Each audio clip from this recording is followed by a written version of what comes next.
একটি অপতথ্য বা তথ্যের বিকৃতি গোটা দেশকে অস্থিতিশীল করে ফেলতে পারে। দর্শক, মানুষে তৈরি করতে পারে বিভেদ। সেই বিভেদ তো কখনোই কাম্য নয়। তাই প্রতিটি অপতথ্যের বিপরীতে প্রয়োজন সঠিক তথ্য নিয়ে হাজির হওয়া, এবং সেই কাজটি করতে এসেছি। আপনাদের সঙ্গে আছে আমি রাকিব হাসান, এবং আমন্ত্রণ জানাচ্ছি রিউমার চেক নিয়ে একাত্তরের নিয়মিত আয়োজন ফেক নিউজ স্ক্যানারে। এবং বলে রাখি দর্শক, আজকে আমাদের সঙ্গে আছেন প্রধান উপদেষ্টার উপপ্রেস সচিব জনাব আবুল কালাম আজাদ মজুমদার, এবং আছেন বাংলাদেশ ইন্টারনেট গভর্নেন্স ফোরামের চেয়ারপারসন জনাব আমিনুল হাকিম। এবং আপনি দুজনকেই আমন্ত্রণ জানাচ্ছি, কৃতজ্ঞতা জানাচ্ছি আমাকে সময়টা দিচ্ছেন। এবং আমরা আলাপে যাব, তার আগে একটা প্রতিবেদন দেখাতে চাই, যেখান থেকে আমরা একটা ধারণা পেতে পারি যে কী ধরনের অপতথ্য আসলে ছড়াচ্ছে এবং যার ফ্যাক্ট চেক করাটা সম্ভব হয়েছে। বলে রাখি দর্শক, দৈনিক প্রথম আলোর আদলে তৈরি ফটোকার্ড থেকে দাবি করা হয়েছে বিএনপির ভারপ্রাপ্ত চেয়ারম্যান তারেক রহমান নাকি বলেছেন নির্বাচন পেছানোর জন্য সরকার আওয়ামী লীগ নিষেধের একটা গেম খেলছে। তবে সত্যটি সামনে আনলো ফ্যাক্ট চেকিং প্রতিষ্ঠান রিউমার স্ক্যানার টিম। তারা জানায় এমন বক্তব্য তারেক রহমান দেননি, এবং এমন শিরোনামে দৈনিক প্রথম আলো কোনো ফটোকার্ড বা সংবাদ প্রকাশ করেনি, এবং পুরোটাই ছিল গুজব। একইভাবে দেশের আরও দুটো গণমাধ্যমের ফটোকার্ড নকল করে দাবি করা হয়েছে মির্জা ফখরুল ইসলাম আলমগীর নাকি বলেছে আওয়ামী লীগ নিষিদ্ধের দাবি তোলা প্রত্যেকটা দল একাত্তর বিরোধী শক্তি। এটাও যে মিথ্যা তথ্য সেটাও নিশ্চিত হয়ে গেল ফ্যাক্ট চেক করে। এমন নানা অপতথ্য ছড়িয়েছে উপদেষ্টা মাহফুজ আলমের বিরুদ্ধে এবং এনসিপি নেতা হাসনাত আবদুল্লাহকে নিয়েও। আমরা সংবেদনশীল 5টি অপতথ্যের ফ্যাক্ট চেক এবার দেখে নেব, তারপর আলাপে যাব। বিএনপির ভারপ্রাপ্ত চেয়ারম্যান তারেক রহমানের ছবি ব্যবহার করে প্রথম আলোর আদলে তৈরি একটি ফটোকার্ড ফেসবুকে ভাইরাল। সেখানে দাবি করা হয়েছে তারেক রহমান নাকি বলেছেন নির্বাচন পেছানোর জন্য সরকার আওয়ামী লীগ নিষিদ্ধের গেম খেলছে। তবে সত্যটি সামনে আনলো ফ্যাক্ট চেকিং প্রতিষ্ঠান রিউমার স্ক্যানার টিম। তারা জানায় এমন বক্তব্য তারেক রহমান দেননি, এবং এমন শিরোনামে দৈনিক প্রথম আলো কোনো ফটোকার্ড বা সংবাদ প্রকাশ করেনি। ডিজিটাল প্রযুক্তির সহায়তায় প্রথম আলোর ফটোকার্ড নকল করে এটি ছড়ানো হয়েছে।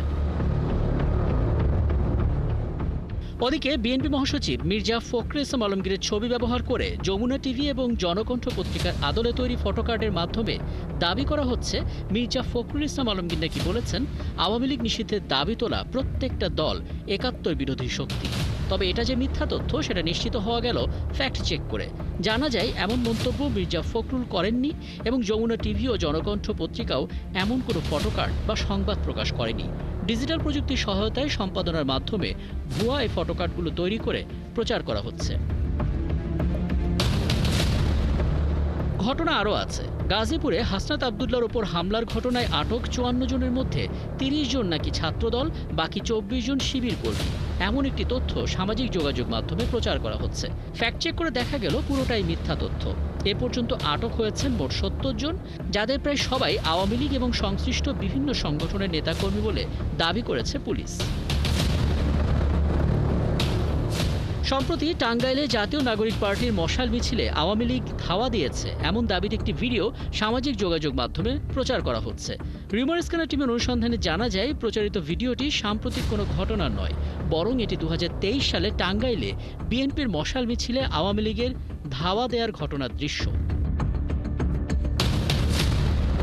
এখানেই শেষ নয়, সম্প্রতি একটি ভিডিও ইন্টারনেটে প্রচার করা হয়েছে, যেখানে দেখা যাচ্ছে তথ্য ও সম্প্রচার উপদেষ্টা মাহফুজ আলম বলছেন জুলাই গণ অভ্যুত্থান ইস্যুতে 2000 লোক শহীদ হয়নি। এখানে জাস্ট একটা চক্রান্ত হয়েছে হাসিনাকে সরানোর জন্য। ফ্যাক্ট চেক করে জানা গেল ভিডিওটিতে কারসাজি করা হয়েছে। মূলত মাহফুজ আলমের দেয়া বক্তব্য থেকে একটি খণ্ডিত অংশ কাটছাঁট করে এই দাবিতে প্রচার করা হচ্ছে। দর্শক, আজকে 5টি অপতথ্যের ফ্যাক্ট চেক বিশ্লেষণ করে দেখা গেল বেশিরভাগ গুজব ছড়িয়েছে জনপ্রিয় গণমাধ্যমের ফটোকার্ড ব্যবহার করে। এছাড়া ধর্মীয় আন্তর্জাতিক ইস্যুতেও ধরা পড়েছে নানা অপতথ্য। এগুলোতে ব্যবহার হয়েছে এআই এবং ছড়িয়ে দেওয়া হয়েছে সবকটি সামাজিক যোগাযোগ মাধ্যমে। রাকিব হাসান, একাত্তর। আসলে ফেসবুক কিংবা ইউটিউব যদি আপনি স্ক্রল করেন, তাহলে প্রতি মিনিটে অন্তত একটি করে হলেও অপতথ্য আপনাদের চোখে পড়বে, এবং আমরা সেখান থেকে বাছাই করে 5টি সংবেদনশীল অপতথ্যগুলো তুলে ধরার চেষ্টা করেছি, যেগুলো ফ্যাক্ট চেক করা হয়েছে, যাতে একটা ধারণা খুঁজে পাওয়া যায়। এবং আগে জানিয়েছি আমাদের সঙ্গে দুজন অতিথি রয়েছেন, আছেন প্রধান উপদেষ্টার উপপ্রেস সচিব আছেন, এবং আছেন ইন্টারনেট গভর্নেন্স ফোরামের চেয়ারপারসন। আপনাদের দুজনকে স্বাগত জানাচ্ছি। এবং জনাব আমিনুল হাকিম, আপনাকে দিয়ে আলাপটা শুরু করতে চাই, কারণ আপনাদের যে ইন্টারনেট, সেই ইন্টারনেটের হাত ধরে মূলত আমাদের বাসা বাড়িতে তথ্যগুলো পৌঁছায়, এবং দেখা যায় আসলে যে অপতথ্যগুলো ছড়াচ্ছে বেশিরভাগ ক্ষেত্রেই এই ইন্টারনেটের জগৎকে কেন্দ্র করে, অর্থাৎ যারা ছড়াচ্ছে তাদেরকে আমরা দেখতে পাচ্ছি না, কিন্তু দেশের বাইরে যে কোনো জায়গা থেকে সেগুলো ছড়াচ্ছে। ডিজিটাল গেটওয়েগুলোতে, হাইওয়েগুলোতে কিছু ঝুঁকির কথা বলা হয়। আপনাদের দিক থেকে একটু বলবেন কোন কোন ঝুঁকিতে আসলে আমরা এতটাই আছে যে কারণে গুজবগুলো থামানো যাচ্ছে না? কোথায় দুর্বলতা দেখেন?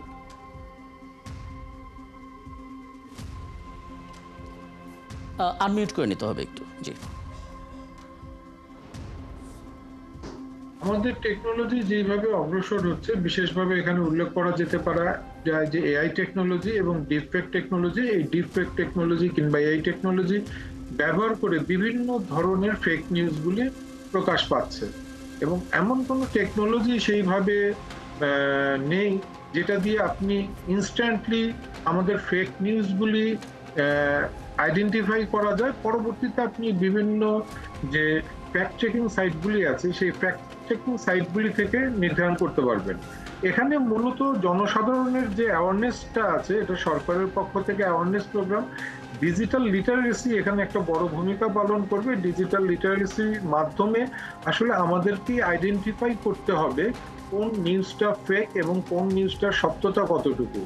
আপনি বেশ কতগুলি ক্যাপশন দেখাচ্ছিলেন যেখানে মির্জা ফখরুল সাহেব বলছিলেন, এগুলার সোর্সটা কোথা থেকে আসছে, শিরোনামটা আসলে কতটুকু আছে, এই শিরোনামটা কি আসলে কোনো চটকদার শিরোনাম কিংবা নির্দিষ্ট কোনো নির্বাচনকে কেন্দ্র করে কিংবা নির্দিষ্ট কোনো ইভেন্টকে কেন্দ্র করে এই ধরনের প্রপাগান্ডাগুলি প্রচার করা হচ্ছে কিনা, এটা আসলে অ্যাওয়ারনেস প্রোগ্রামের মাধ্যমে, ডিজিটাল লিটারেসির মাধ্যমে চেক করতে হবে। উন্নত দেশগুলোতে কিছু কিছু ক্ষেত্রে দেখা যায়, যেহেতু আমাদের এখানে সোশ্যাল মিডিয়াগুলি সেইভাবে ডেটা সেন্টার কিংবা এসপবগুলি স্থাপন করেনি, সেই জন্য সরকারের পক্ষ থেকে আমরা জোরালোভাবে তাদেরকে এম্পোজ করতে পারি না যে কোন নিউজগুলি কখন থাকবে, কোন নিউজগুলি থাকবে না।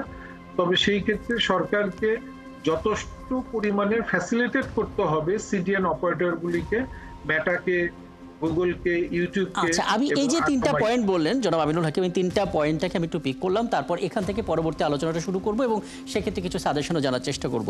জনাব আবুল কালাম আজাদ মজুমদার, আজকে এটা নিয়ে আপনার সঙ্গে তৃতীয়বারের মতো কথা হচ্ছে এবং প্রত্যেকবারই নতুন নতুন কিছু আশাবাদ আমরা পাচ্ছি এবং মানুষকে সচেতন করার জন্য বার্তাগুলো খুব প্রয়োজন আপনাদের পক্ষ থেকে, যে কারণে যুক্ত করা আপনার সঙ্গে। একটা বিষয় একটু বলবেন, আমরা দীর্ঘদিন ধরে শুনতে পাচ্ছিলাম এবং ইদানিং আরও বেশ জোরে সোরে শুনতে পাচ্ছি যে সরকারের পক্ষ থেকে একটা ফ্যাক্ট চেকিং ডিপার্টমেন্টের মতো তৈরি করা হবে, যেখান থেকে আমরা সঠিক তথ্যটা পাবো। ওই কাজটা কতদূর এগোলো? পাশাপাশি যেটা জনাব আমিনুল হাকিম বলছিলেন যে মেটা বা গুগলের সঙ্গে সরাসরি যোগাযোগটা বাড়ানো, কতটা করা যাচ্ছে আসলে? ধন্যবাদ আপনাকে। প্রথমত হচ্ছে যে সরকারের কিন্তু অনেকগুলো ইউনিট আছে যারা অলরেডি ফ্যাক্ট চেকিংয়ের কাজ করে। আলাদাভাবে একটা ফ্যাক্ট চেকিং ইউনিট স্বতন্ত্র এরকম কোনো চিন্তা সরকার করেছে কিনা আমার ঠিক জানা নেই, কিন্তু আমরা দেখেছি যে সরকারের বিভিন্ন ইউনিট, যেমন আপনার আমাদের প্রেস ইনস্টিটিউট অফ বাংলাদেশ, তারা করে। আইসিটি বিভাগ থেকে ফ্যাক্ট চেকারদের একটা গ্রুপ তৈরি করার কথা হচ্ছে। আমাদের প্রধান উপদেষ্টার কার্যালয় থেকে আমরা নিজেরাই অনেকটা ফ্যাক্ট চেকারের ভূমিকায় অবতীর্ণ হয়েছে এবং আমাদের একটা ফ্যাক্ট চেকিং পেজ আছে যেখানে আমরা ফ্যাক্টগুলো দেওয়ার চেষ্টা করি।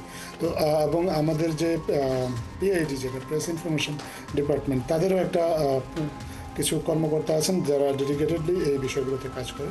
তো সরকারের বিভিন্ন উইং থেকে এটা আসলে কাজ করে। মূল সরকারের দিক থেকে মূল উদ্যোগটা হচ্ছে আসলে ফ্যাক্ট চেকিংয়ের চেয়েও ফ্যাক্টটা আসলে সাপ্লাই দেওয়া, কারণ সরকারের অনেক ফ্যাক্ট সরকারের কাছে থাকে যেগুলো সরকার যদি দিতে পারে তাহলে যারা ইন্ডিপেন্ডেন্টলি ফ্যাক্ট চেক করেন তাদের জন্য সুবিধা হয়। কারণ ফ্যাক্ট চেক করতে গেলে তাদের আসল ফ্যাক্টটা কি সেটা জানতে হয় এবং সরকার সেটা তাদেরকে দিতে পারে। সরকারের এই অ্যাডভান্টেজটা আছে এবং সরকারের পক্ষ থেকে সবসময় এই চেষ্টাটাই বেশি করা হয়। আরেকটা জিনিস আপনি যদি দেখেন, কিছু কিছু ক্ষেত্রে আসলে সরকারের খুব বেশি করণীয় নেই। আজকে আপনি যদি প্যাটার্নটা লক্ষ্য করেন, আপনি দেখেন যে ফটো কার্ডগুলো আসলে নকল হচ্ছে এবং নকল ফটো কার্ড ব্যবহার করে বিভ্রান্তিমূলক প্রচারণা চালানো হচ্ছে। এই ফটো কার্ডের ধারণাটাই আসলে একটা বিভ্রান্তিমূলক। আপনি যদি আমাদের দেশে সাংবাদিকতা কিন্তু ফটো কার্ড বিষয়টাই খুব বেশি দিন আগের না, ইদানিং বিভিন্ন মিডিয়া তাদের ডিজিটাল প্ল্যাটফর্মে এই ফটো কার্ড জিনিসটা আপনার ব্যবহার করছে। ফটো কার্ড ব্যবহার করতে গিয়ে কিন্তু তারা নিজেরাই অনেক সময় ফটোটাকে বিকৃত করে ফেলছে।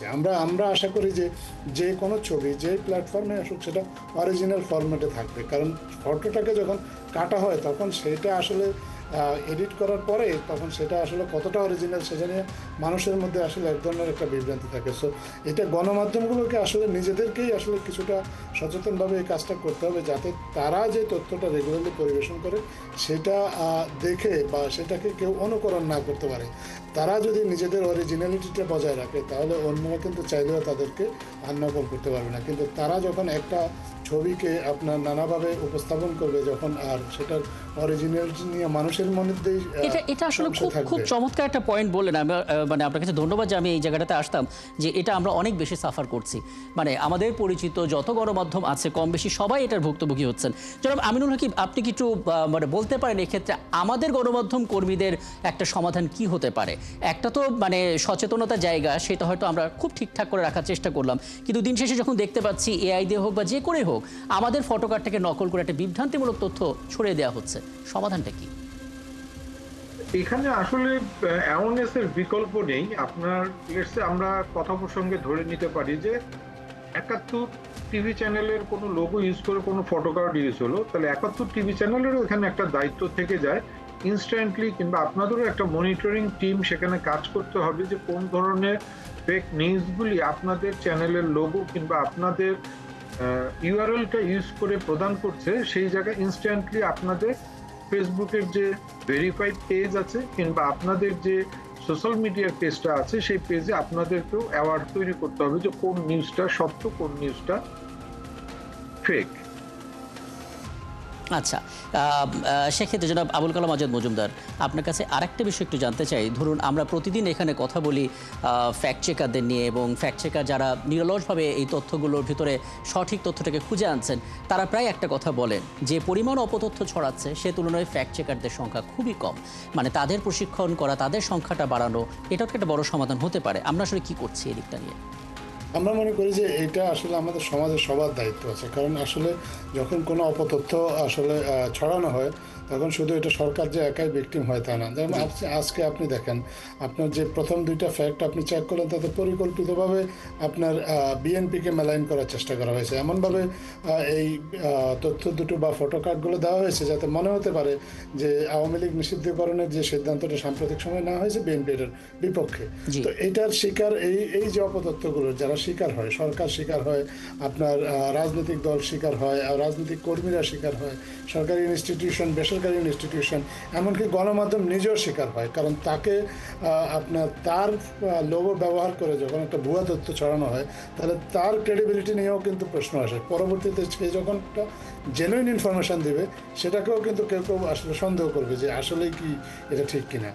সো এই কারণে সবারই একটা দায়িত্ব আছে, এবং গণমাধ্যমগুলোর দায়িত্বটা এক্ষেত্রে খুবই বেশি। এই কারণে যে আমি বিশ্বাস করি প্রত্যেকটা গণমাধ্যমের নিজস্ব একটা ফ্যাক্ট চেকিং ইউনিট থাকা উচিত। আপনাদের ৭১ টিভিকে ধন্যবাদ যে আপনারা এরকম একটা প্রোগ্রাম চালু করেছেন যেটা প্রতিদিন এখন রেগুলার হচ্ছে, এবং প্রতিদিন আপনারা অনেকগুলো ঘটনাকে তুলে ধরছেন। এভাবে যদি প্রত্যেকটা গণমাধ্যম নিজেদের উদ্যোগে কিছু একটা দুটো ফ্যাক্ট তারা যাচাই করে এবং তাদের নিজেদের যদি ফ্যাক্ট চেকিং ইউনিট থাকে তাহলে তারা যেমন নিজেরা সত্যিকার অর্থে সত্যিকার ফ্যাক্ট কোনটা সেটা জানতে পারবে, আবার অপতথ্য কোনটা সেটাকেও ডিস্টিংগুইশ করতে পারবে। এই দুইটা জিনিসের জন্য দুইভাবেই তারা যাতে উপকৃত হতে পারে সেই জন্য প্রত্যেকটা গণমাধ্যমের উচিত আসলে নিজস্ব একটা ফ্যাক্ট চেকিং ইউনিট তৈরি করা। এটা এখন বাস্তবতা, এই বাস্তবতাটাকে অস্বীকার করার কারো কোনো সুযোগ নেই। এবং যত দিন যাবে এবং সামনে আমাদের একটা জাতীয় নির্বাচন আসবে, আপনি দেখবেন যে জাতীয় নির্বাচনকে ঘিরে আরও বেশি অপতথ্য ছড়ানো হবে, এমনভাবে ছড়ানো হবে খুব অত্যন্ত একদম মানে আমি এই পয়েন্টটা নিয়ে একটু আলাপ করবো। জনাব আমিনুল হাকিম, আমরা আসলে বিরতির আগে যেই পয়েন্টটাতে এসেছিলাম যে সামনে একটা নির্বাচনের আয়োজন চলছে এবং মানুষ একটা আকর্ষণীয় নির্বাচন, ইতিহাসের সবচাইতে বেশি আকর্ষণীয় নির্বাচন উপভোগ করবে এরকম একটা প্রত্যাশাও আছে, কিন্তু মুশকিল হচ্ছে অপতথ্যগুলো বাড়ছে। আপনি যদি নির্বাচনকে মাথায় রেখে কোনো ধারণা দিতেন যাতে করে কিছুটা হলো অপতথ্য থেকে আমরা বেরোতে পারি। প্রথমত হচ্ছে কি এই ফটোকার্ড কিংবা নির্বাচন কেন্দ্রিক যে অপপ্রচারগুলি হয় আমাদেরকে প্রথমে টাইটেল কিংবা শিরোনামের দিকে খুবই লক্ষ্য রাখতে হবে যে শিরোনামটা কি কোনো রং চাওনা কোনো শব্দ ব্যবহার করা হয়েছে, কিংবা শিরোনামটা কি কোনো উদ্দেশ্যপ্রণীত ভাবে হচ্ছে। প্লাস হচ্ছে গিয়ে নিউজের ডিটেলসে একটু পড়া দরকার, এবং তাৎক্ষণিকভাবে যে কোনো নিউজ বিশ্বাস করে এটা শেয়ার কোনোভাবেই করা যাবে না। এবং যদি সম্ভব হয় প্রত্যেকটা ফটোকার্ডের সোর্সটা দেখে নিতে হবে যে এটা কি আসলেই একাত্তর টিভির ভেরিফাইড পেজ থেকে কি সোর্সটা, নাকি প্রথম আলোর কোনো সাইট থেকে সোর্সটা, সোর্সের অথেন্টিকেশনটা আপনাকে যদি এনশিওর করেন, অনেকাংশে আপনি নিশ্চিন্ত থাকতে পারবেন। এবং সর্বোপরি হচ্ছে কি, আপনি বিভিন্ন কমেন্ট সেকশনগুলি যদি একটু দেখেন, যেটা আমি ব্যক্তিগতভাবেও করে থাকি, কমেন্ট সেকশনগুলি দেখলেও অনেক সময় মোটামুটি একটা আইডিয়া পাওয়া যায় যে সোর্সের ভ্যালিডিটি কিংবা অথেন্টিকেশন কতটুকু।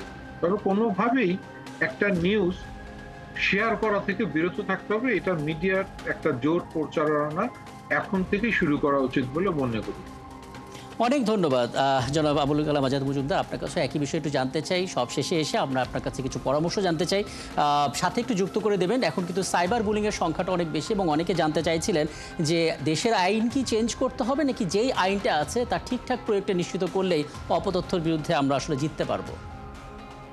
প্রথমত একটা নতুন আইনের খসড়া কিন্তু ইতিমধ্যেই আপনার অনুমোদন হয়েছে এবং সেখানে এই সাইবার ক্রাইমগুলো নিয়ে অনেক বিস্তারিত বলা আছে, এগুলো কীভাবে বিচারের আওতায় আনা হবে সেগুলো নিয়ে বলা আছে। আর দ্বিতীয়ত আমি ভাই হাকিম ভাই যেটা বলেছেন সেটার সাথে অল্প কিছু জিনিস যোগ করতে চাই। একটা নিউজে একটা ফটো কার্ডে যখন কোনো সংবাদ থাকে, জি, ফটো কার্ড কিন্তু ইটসেলফ কোনো সংবাদ না, ফটো কার্ড হচ্ছে একটা সংবাদের একটা সংক্ষিপ্ত সার। আপনি যখনই এরকম কোনো সংবাদ আমরা দেখি ফটো কার্ডের মধ্যে, তখন আমরা চেষ্টা করবো যে অ্যাকচুয়ালি মূল সংবাদটা কি সেটা খোঁজার, এবং মূল সংবাদটা যদি আমরা পেয়ে যাই তাহলে মূল সংবাদের উৎসটা কি, সোর্সটা কি, সোর্সের ক্রেডিবিলিটি কত, এটা কিন্তু আমরা নিজেরাই যাচাই করে নিতে পারি।